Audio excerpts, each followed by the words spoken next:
All right, so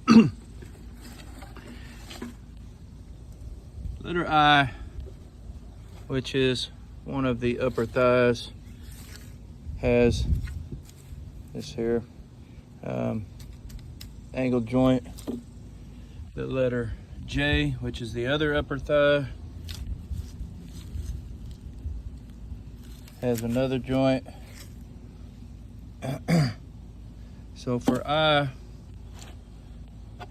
it has an angled top piece. This will be the bottom. So the PVC, as you can tell, I cracked that piece because I used schedule 40 PVC, which is the wrong part.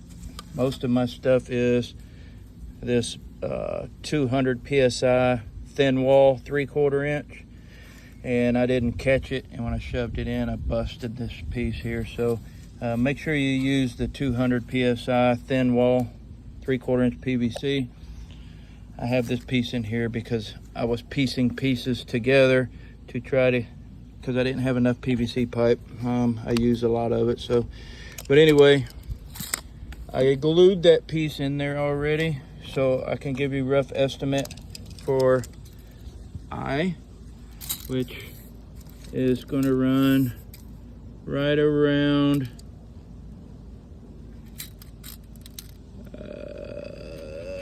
looks like about 29.5 inches long, and the piece, that short piece on I, is roughly about 2 inches, maybe a little more than 2 inches, 2 1/4.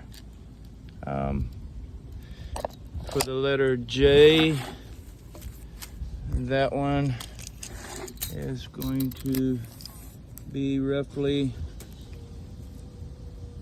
27.5 to 27 3/4, with the short piece being roughly about the same, 2.5 inches.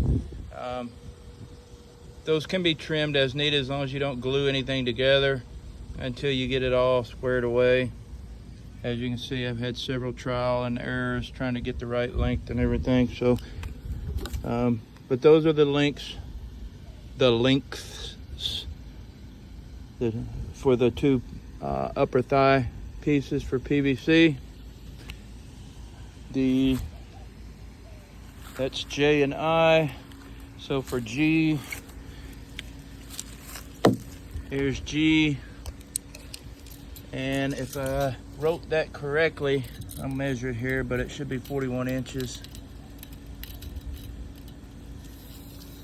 Yes, right at 41 inches. Again, you may have to trim. That was for G. This is for F, the other shin. I did not write that one down. So we have what looks to be like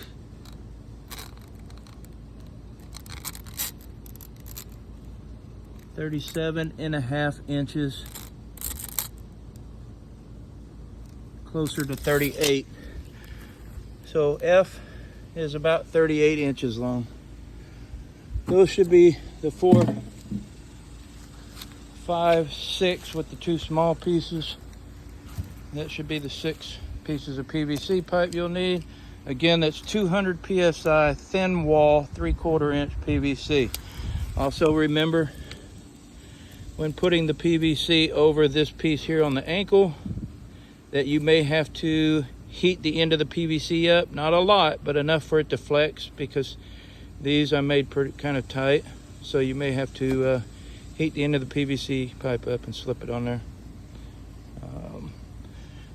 Another recommendation is put the upper torso or body, get that set up first from that part up.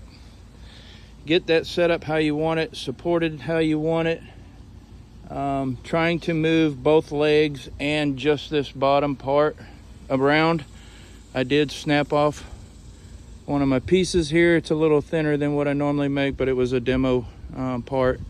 So yeah, I did snap one of those trying to move the whole bottom half together as one piece with it all connected.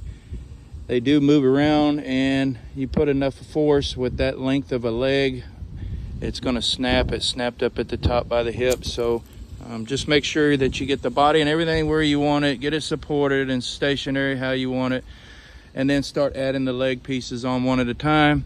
I would start with probably your thighs, your upper thighs, and then shins with the feet on them. You can put the feet on the shins. There's not a lot of weight on that foot, so it's pretty hollow. But that's the main part, is when you get it all together, all that length of the whole leg and the joints and everything. If you don't watch it, these are plastic parts. The weight of all that weight of the leg can actually bounce around and actually snap these plastic parts. So get everything how you want it before you try to do it, and then start piecing it together. Hope this helps. Let me know how it goes. Ask me any questions you need.